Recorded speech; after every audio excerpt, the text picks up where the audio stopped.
আমরা যদি অফলাইনে কোনো পরীক্ষা নিয়ে থাকি এবং সেই পরীক্ষার রেজাল্ট পাবলিশ করতে চাই বা স্টুডেন্টের মোবাইল নাম্বারে এসএমএস পাঠাতে চাই, সেক্ষেত্রে আমরা কোর্স অ্যাডমিনে লগ ইন করব।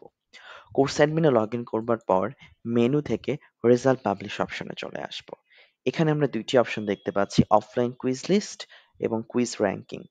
অফলাইন কুইজ লিস্ট অপশনে ফার্স্টে আসব।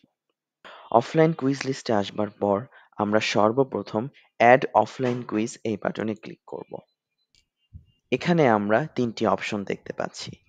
প্রথমত কোন কোর্সের জন্য বা কোন ক্লাসের জন্য আমরা এক্সাম নিচ্ছি তা আমরা সিলেক্ট করব।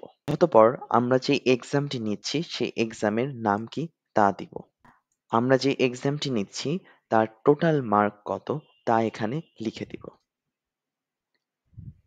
অ্যাড কুইজ বাটনে ক্লিক করব। তাহলেই আমাদের কুইজটি সাকসেসফুলি ক্রিয়েট হয়ে যাবে। এখন আমরা এখানে ওভারভিউটা দেখতে পাচ্ছি। আমরা এসএসসি ক্র্যাশ কোর্সের জন্য একটি এক্সাম ক্রিয়েট করেছি যার নাম হচ্ছে উইকলি টেস্ট 1 এবং এক্সামের টোটাল মার্ক হচ্ছে 20। এখানে 2টি অপশন আছে। আমরা আমাদের এই পরীক্ষার রেজাল্টটি মেসেজ করে যদি পাঠাতে চাই সেটা কি গার্জিয়ানের মোবাইল নাম্বারে পাঠাবো নাকি স্টুডেন্টের মোবাইল নাম্বারে পাঠাবো। আমরা যে নাম্বারে পাঠাতে চাই সেটা সিলেক্ট করে দিব। অতঃপর আমরা এখানে স্টুডেন্টের লিস্ট দেখতে পাচ্ছি। স্টুডেন্ট লিস্ট স্টুডেন্টের নাম এবং মোবাইল নাম্বার শো করছে। আর প্রত্যেকটি স্টুডেন্টের পাশে আমরা একটি করে ঘর দেখতে পাচ্ছি। এখানে মূলত স্টুডেন্ট কত পেয়েছে তা আমরা উল্লেখ করব।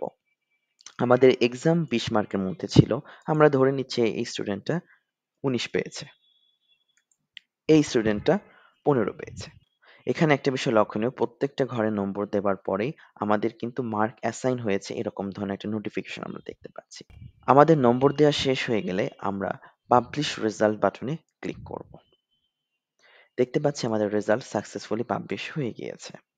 এখন যদি আমরা ব্যাক বাটনে প্রেস করি, এখন যদি আমরা এখানে আসি, তাহলে আমরা যে এক্সামটি ইতিমধ্যে নিয়ে ফেলেছি এবং রেজাল্ট পাবলিশ করে ফেলেছি সেটা দেখতে পাচ্ছি এবং স্ট্যাটাস পাবলিশ আছে। পরবর্তীতে যদি এখানে সহজে সকল স্টুডেন্টের রেজাল্ট দেখতে চাই একবারে, ভিউ কুইজে ক্লিক করলে আমরা টোটাল সামারিটা কে কত পেয়েছে তা দেখতে পারবো। আমরা যদি স্টুডেন্টের র্যাঙ্কিং দেখতে চাই সেক্ষেত্রে আবার মেনুতে চলে আসবো এবং কুইজ র্যাঙ্কিং অপশনে ক্লিক করব। এখানে ক্লিক করবার পর আমরা কোন ধরনের এক্সাম নিয়েছি তা সিলেক্ট করব। আমরা যেহেতু অফলাইন এক্সাম নিয়েছি সুতরাং আমরা অফলাইন সিলেক্ট করব এবং আমরা কোর্সটি সিলেক্ট করব। তারপরে কোন কুইজের র্যাঙ্কিং দেখতে চাচ্ছি সেই কুইজটি সিলেক্ট করব। এখন আমরা ফিল্টার আইকনে ক্লিক করলে এই এক্সামে যে স্টুডেন্ট পার্টিসিপেট করেছে এবং যাদের রেজাল্ট আমরা পাবলিশ করেছি তাদের সকলের নাম্বার এবং তাদের পজিশন আমরা দেখতে পারবো। র্যাঙ্কিংটা এখানে শো করবে। আমরা যদি একটি নির্দিষ্ট স্টুডেন্টের রেজাল্ট দেখতে চাই সেক্ষেত্রে এখানে স্টুডেন্টকে সিলেক্ট করতে পারবো বা স্টুডেন্টের নাম লিখে আমরা সার্চ করতে পারবো। আশা করি আমরা বুঝতে পেরেছি কিভাবে বিদ্যান সফটওয়্যার ব্যবহার করে আমাদের অফলাইনে এক্সামের রেজাল্ট আমরা পাবলিশ করব, স্টুডেন্ট বা গার্জিয়ানের মোবাইল নাম্বারে এসএমএস পাঠাবো এবং স্টুডেন্টের র্যাঙ্কিং দেখব।